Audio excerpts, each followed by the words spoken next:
Notebook IAS आपकी सफलता है हमारा मिशन। हेलो दोस्तों, स्वागत है आपका आपके पसंदीदा यूट्यूब प्लेटफॉर्म नोट्सबुक आईएएस पे।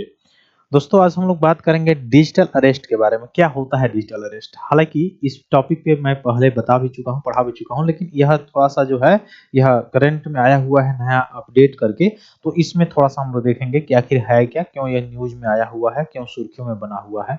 तो डिजिटल अरेस्ट क्या होता है? जैसे आप देखेंगे कि एक दौर होता था, उस दौर में बैंक में लोग जाते थे, फिजिकली काम करते थे। यानी फिजिकली काम करने का मतलब कि बैंक में जाके आप पैसे निकालते थे, फिर पैसे निकाल कर और तब जो है उसको वो अपने वाहन से या पैदल जो है घर लेके आते थे। तो उस समय पैसों की चोरी कैसे होती थी? उस समय पैसों की चोरी जेब कतरों के द्वारा होती थी। जेब कतर जो है जेब कतर लेते थे, जेब काट लेते थे रास्ते में, या मुख्य रूप से कुछ संदिग्ध लोग जो है आपको घेर के या तो आपके पैसे को लूटने का काम करते थे।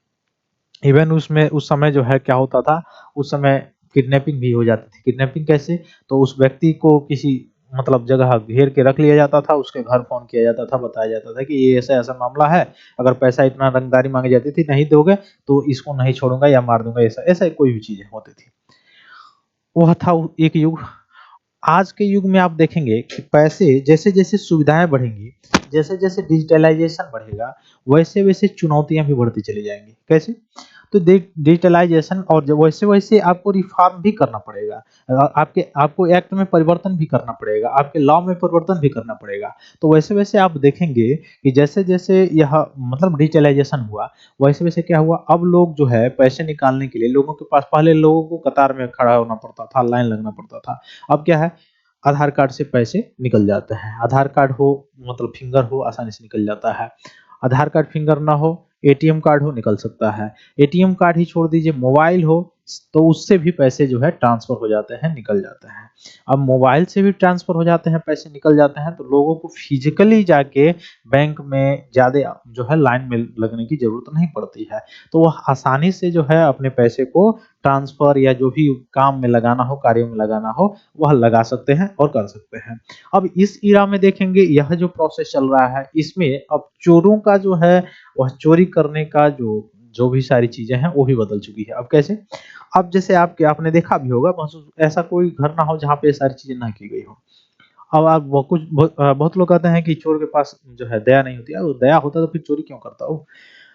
दूसरी बात कि आपने देखा होगा कि कुछ लोग ऐसे, हालांकि आप महसूस भी किए होंगे, आपके वहां भी शायद ही कोई ऐसा घर हो जहाँ पे चीजें ना हुई हो, ठीक ना?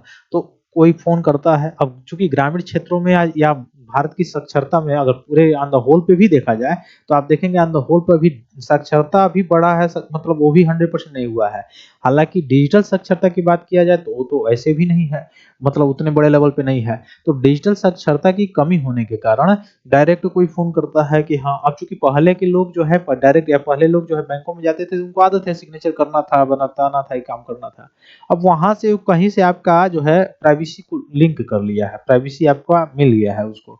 अब उस प्राइवेसी को मुख्य रूप से अब उस डेटा का प्रयोग करके आपसे वो पूछताछ कर रहा है, आप मैं बैंक अकाउंट वाले से बोल रहा हूँ, बैंक नंबर से या बैंक का की जो शाखा है वहाँ से बोल रहा हूँ, आपके पैसे ये है, वो है, बंद हो जाएँगे या ये हो जाएँगे। अब आपको कहेगा कि वो यहीं पे सही हो जाएगा, या कोई फॉर्म जो है या मुख्य रूप से अप्लाई हो रहा है या सही हो जाएगा, आपके मोबाइल पे ओटीपी जाएगा, ओटीपी बताइए। अब उस स्थिति में ओटीपी जाती है, ओटीपी किससे हो जाएगा? जो आधार कार्ड में नंबर होगा उससे जाएगा, या आपके मोबाइल पे जो नंबर दिया गया होगा बैंक में उससे जाएगा। और वह ओटीपी जब जाएगा तो आप अगर ओटीपी दे दिए तो सीधे आपके अकाउंट से मैसेज आता है कि इतना पैसा कट गया, इतना पैसा कट गया। इसका मतलब आपके साथ स्कैम वो कर दिया। तो डिजिटल रूप से वो चोरी भी करना शुरू हो गया, है ना? जैसे डिजिटल रूप से आपने पैसा ट्रांसफर शुरू किया, वैसे डिजिटल रूप से लोग चोरी करना भी शुरू कर दिए। तो उसके लिए भी एक्ट और कानून बनाने की जरूरत है। ठीक उसी तरह आप देखेंगे कि पहले मैंने बताया कि जैसे किडनैपिंग होती थी तो रंगदारी मांगी जाती थी, ये सारी चीजें की जाती थी। अब क्या होता है, अब वह मुख्य रूप से किडनैपिंग जो है की जाती है डिजिटल रूप से। अब डिजिटल रूप से आप बोलेंगे कि कैसे डिजिटल रूप से, हमारे आसपास तो कोई है नहीं, फिर कैसे किडनैपिंग कर देगा? किडनैपिंग करने का मतलब ये है कि वो आपके मोबाइल से आपके मानसिक जो चीजें हैं उसको या आपका कोई ऐसा वीडियो है, या आपके फोटो से कोई ऐसा एआई जनरेटेड कोई वीडियो बना देगा, या एआई जनरेटेड फोटो बना देगा, और ऐसा कोई कृत्य बना देगा और आपको दिखाएगा कि ये चीजें हैं, यह चीजें अगर आप पैसा मुझे नहीं देंगे तो आपके पूरे रिलेशन वालों को, पूरे घर वालों को, पूरे जो है वहां दिखाएंगे और आपकी बेइज्जती होगी। अब उस स्थिति में व्यक्ति का सोचना समझना पहले जो है समाप्त हो जाता है। वह तुरंत कहता है, भले वो कर्म किया हो ना किया हो, वह किया भी ना हो, लेकिन वो तुरंत पैसा देता है। तो उस तरह से क्या हो गया, एक तरह से वो भी हो गया, मतलब आप कह सकते हैं कि किडनैपिंग वाला मामला। फिर दूसरा मामला क्या है, दूसरा मामला ये है कि आपको कहेगा, उसी आपके बेटे के भाषा में एआई से जनरेटेड कर लेगा और उसी की आवाज में कहीं से प्राइवेसी लिख करके आपसे बोलेगा कि आप वहीं पे रूम में रहिए, या आपका लड़का जो है, मैं बोल रहा हूँ और मैं बहुत ही विषम परिस्थिति में फंस गया हूँ, या एक्सीडेंट हो गया, ये हो गया है, इतना पैसा तुरंत ट्रांसफर कीजिए। तो उस तरह से भी जो है ये बड़े-बड़े लेवल के जो है स्कैम जो है वह धीरे-धीरे बढ़ते चले जा रहे हैं। तो जैसे-जैसे डिजिटलाइजेशन बढ़ रहा है वैसे-वैसे स्कैम भी बढ़ते चले जा रहे हैं। तो इस मामले में हाल ही में सर्वोच्च न्यायालय ने एक निर्णय दिया है और सीबीआई को जो है पूर्ण रूप से इस मामले को जो है मुख्य रूप से कार्यभार सौंपने का काम किया है। तो इसी से रिलेटेड एक कुछ जो है डेटा है, इसी से रिलेटेड मुख्य रूप से जो है आप कह सकते हैं कि ये सुर्खियां हैं जिसमें ये सारी चीजें दी गई हैं, इसी के बारे में हम लोग पढ़ेंगे। और इवन आपने देखा कि इलेक्ट्रिक जो मिनिस्ट्री है उसके पास से भी ये चीजें जो है संसद में के पटल में रखी जाती है, यहाँ इसके में बड़े लेवल पे हो रहा है, ठीक ना। तो सर्वोच्च न्यायालय ने केंद्रीय जांच ब्यूरो यानी सीबीआई को देश भर में डिजिटल गिरफ्तारी जो घोटाला हो रहा है उसके जांच को पूरा करने का अधिकार दे दिया है। अब यह केंद्र सरकार के खुलासे के बाद उठाया गया है कि धोखेबाजों ने लगभग 3,000 रुपया करोड़ की ठगी की है। देख लीजिए कितना बड़े लेवल की है। तो खासकर वरिष्ठ नागरिकों से ये ठगी की जा रही है, ये गवर्नमेंट डाटा बताया जा रहा है। तो इसके संदर्भ में सर्वोच्च न्यायालय ने सीबीआई को ये डिजिटल गिरफ्तारी घोटाले की जांच करने का अधिकार सीबीआई को सौंपा है, ठीक ना। अब ये जांच में इसमें सीबीआई को जो सौंपा गया है और क्या गाइडलाइंस जारी किए गए हैं उसके बारे में थोड़ा सा हम लोग देखेंगे। तो गाइडलाइंस जो है वो है कि सीबीआई डिजिटल गिरफ्तारी के मामलों को सर्वोच्च प्राथमिकता देगी और उसके बाद धोखाधड़ी वाले जो निवेश और अंशकालीन नौकरी घोटाले के मामले में जो पैसा लेते हैं लोग, उसमें जो है प्राथमिकता पहले दी जाएगी। फिर राज्यों को दिल्ली विशेष पुलिस स्थापना डीएसपीआई अधिनियम जो 1946 है उसके तहत सहमति प्रदान करने का निर्देश दिया गया है, डायरेक्शन दिया गया है, ताकि सीबीआई देश भर में आसानी से कार्य कर सके। नहीं तो फिर राज्यों के, चूंकि पुलिस वाला मामला जो होता है सीबीआई को अगर छोड़ दिया है तो केंद्र सरकार के अंतर्गत आता है, लेकिन राज्यों के कहने पे ही वो मुख्य रूप से काम करेगा। लेकिन जो पुलिस है वह किसका विषय है, राज्य का विषय है। तो इस संदर्भ में अगर देखेंगे तो यह अगर काम करना चाहेगी किसी राज्य में जाने के लिए तो यह मुख्य रूप से क्या होगा, उसके लिए बाधा होगा। तो सीबीआई को देश भर में बाधा ना हो, इसकी जांच आसानी से कर सके, इसके लिए सर्वोच्च न्यायालय ने यह गाइडलाइंस जारी किया हुआ है ना। वैश्विक साइबर अपराध समन्वय में के बारे में बताया गया है इसमें गाइडलाइंस में कि सीबीआई को अंतर्राष्ट्रीय साइबर अपराध गिरोहों पर नजर रखने के लिए इंटरपोल के साथ जो है वह सहयोग किया जा सकता है। इंटरपोल के माध्यम से यह जो है जांच पड़ताल कर सकता है सीबीआई। फिर वित्तीय निगरानी के संदर्भ में बताया गया है कि सर्वोच्च न्यायालय ने आरबीआई को नोटिस भी जारी किया है और कहा है कि कई बैंक खातों में धन के स्तरीकरण का पता लगाने के लिए मशीन लर्निंग यानी एमएल और आर्टिफिशियल इंटेलिजेंस जो एआई है उसका मुख्य रूप से तलाशने को कहा गया है, उसकी संभावना को तलाशने का मुख्य रूप से कहा गया है। तो देखिए एआई क्या है, एक वरदान भी है।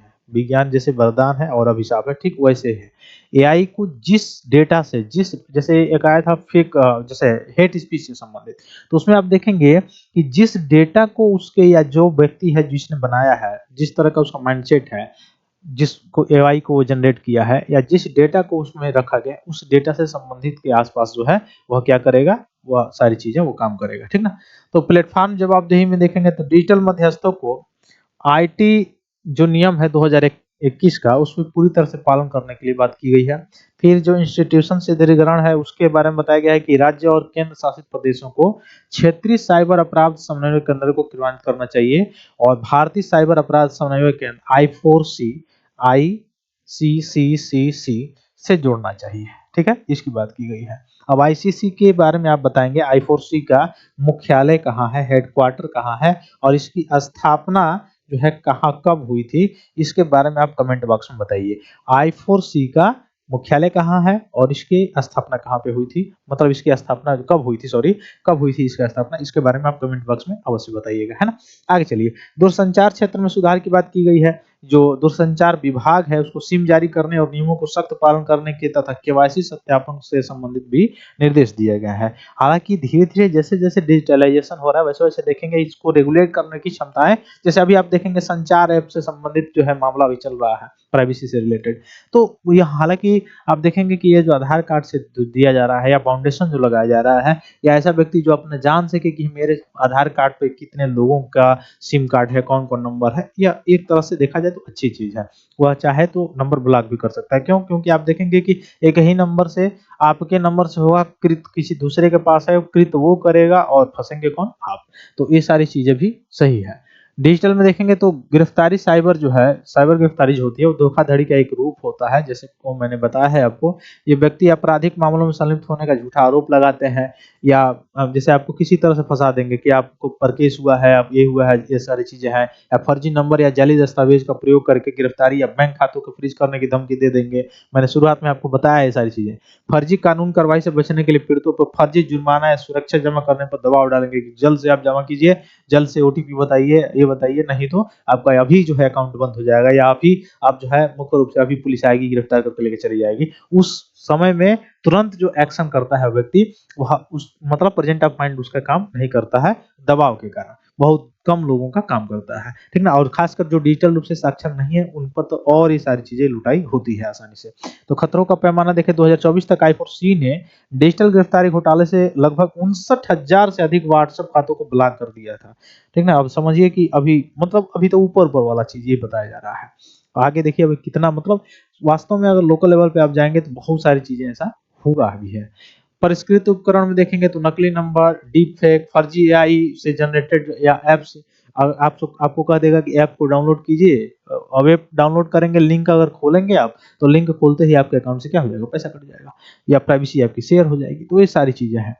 तो कोई भी अनदर लिंक जो है जिसको आप ना जानते हो उसको बिल्कुल क्लिक ना करना ही बुद्धिमानी है, क्योंकि उसको अगर आप क्लिक करते हैं तो सीधे-सीधे अपने आप से धोखा करने आप जा रहे हैं, है ना? ये सारी चीज़ें आपकी प्राइवेसी जो है वह मुख्य रूप से जा सकती है। हालाँकि ऐसा कुछ है भी नहीं जो कि आपकी प्राइवेसी बची हो। आप देख सकते हैं जैसे आप यूट्यूब चलाते हैं, तो यूट्यूब चलाते हैं अगर एक ही चीज़ आप देखें बार-बार, कोई भी चीज़ अगर देख रहे हैं तो वह एआई जनरेट करके उसी तरह का चीज़ अब आपको हमेशा देगा। अगर कोई चीज़ आप सर्च कर लिए हैं, बार-बार सर्च करना चाहते हैं तो वो चीज़ें अब आप सर्च भी नहीं करेंगे तब भी सामने आ जाएगा, ठीक ना? इसका मतलब आपके डेटा को वह कहीं पे जो है शेयर कर दिया गया है। अब वो शेयर किया गया है तो वह क्या कर रहा है, आपको बार-बार प्रचार के रूप में दिखा रहा है, ऐड के रूप में दिखा रहा है ताकि आप वहाँ से कंज़्यूम करें, है ना?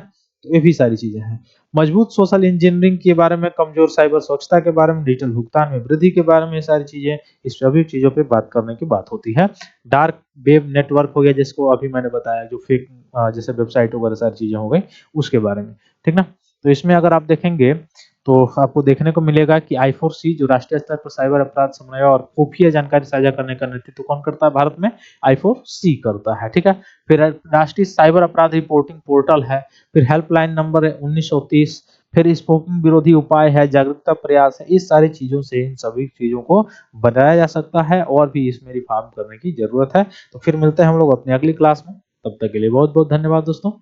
जय हिंद। हेलो दोस्तों, नोट्सबुक आईएएस आपकी सफलता है हमारा मिशन के तहत लाया है बेहतरीन टेस्ट सीरीज का कलेक्शन, जिसमें यूपीएससी और स्टेट पीसीएस के प्रीलिम्स और मेंस के टेस्ट सीरीज उपलब्ध है, वो भी लोएस्ट प्राइस में। तो आप आज ही अपनी सफलता की दिशा में आगे बढ़ने के लिए हमारे टेस्ट सीरीज सेंटर दिल्ली के मुखर्जी नगर और प्रयागराज के सिविल लाइंस के सेंटर पर जाकर टेस्ट सीरीज परचेस कर सकते हैं। आप अगर ऑनलाइन टेस्ट देना चाहते हैं तो आप डिस्क्रिप्शन में दिए गए लिंक द्वारा आप हमारे ऐप को प्ले स्टोर के माध्यम से डाउनलोड कर ऑनलाइन टेस्ट सीरीज परचेस करें और अपनी तैयारी को और मजबूत बनाएं। अन्य जानकारी के लिए आप दिए गए नंबर पर कॉल भी कर सकते हैं।